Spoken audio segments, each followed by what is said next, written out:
Hi అండి, నమస్తే అండి. Welcome back to my channel. ఇదిగోండి బన్ రొట్టె బన్ దోశ అని కూడా అంటారు కదండి. ఈవినింగ్ స్నాక్ కింద చేశానండి.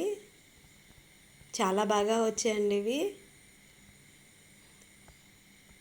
ఈ చట్నీ ఏదైనా బాగుంటుందండి. టమాటా చట్నీ అయినా బాగుంటుంది, పల్లి చట్నీ అయినా బాగుంటుంది, కొబ్బరి చట్నీ అయినా చాలా బాగుంటాయండి. ఇదిగోండి కొద్దిగా దోశ పిండి తీసుకున్నానండి. దోశలు వేయగా మిగిలిన పిండి ఉంటుంది కదండి, అది పావు కప్పు బొంబాయి రవ్వ, పావు కప్పు పెరుగు వేసుకున్నానండి. వేసుకొని సాల్ట్ వేసి కలుపుకున్నాను. అలాగే చిటికెడు సోడా కూడా, వంట సోడా వేసి కలిపి పెట్టుకున్నానండి. 15 నిమిషాలు పావు గంట అరగంట ఉంచుకున్నానండి కలిపి. అలాగే ఇదిగోండి తాలింపు, అందులోకి ఆవాలు, మినపప్పు, శనగపప్పు, జీలకర్ర వేగాక చిన్న ఉల్లిపాయ ముక్క, ఒక 3 పచ్చిమిర్చి ముక్కలు, ఒక 2 ఇంచుల అల్లం ముక్కలు వేసుకున్నానండి. అలాగే కరివేపాకు, కొత్తిమీర కూడా చిన్న చిన్న ముక్కలుగా చేసి తాలింపులో వేసుకున్నానండి. అలాగే కొద్దిగా ఇంగువ, ఇష్టపడని వారు మానేయొచ్చండి.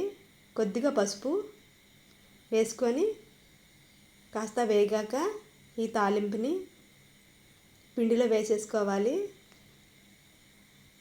చట్నీ లేకపోయినా ఇవి చాలా బాగుంటాయండి. ఎప్పుడు కావాలంటే అప్పుడు చేసుకోవచ్చు.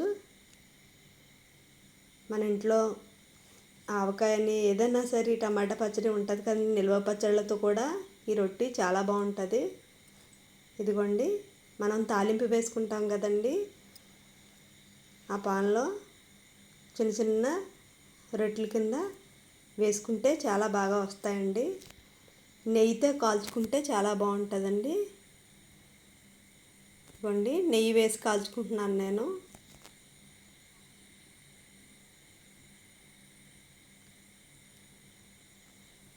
చట్నీ అంటూ ప్రత్యేకంగా ఏ చట్నీ అయినా బాగుంటుందండి దీంట్లోకి.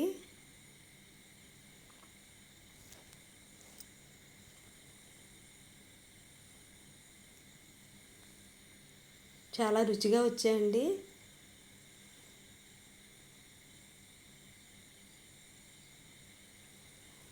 దోసపిండి వేసుకున్నానండి పావు కప్పు. నేను దోసపిండి పావు, బొంబాయి రవ్వ పావు కప్పు, అలాగే పెరుగు కూడా పావు వేసుకున్నానండి.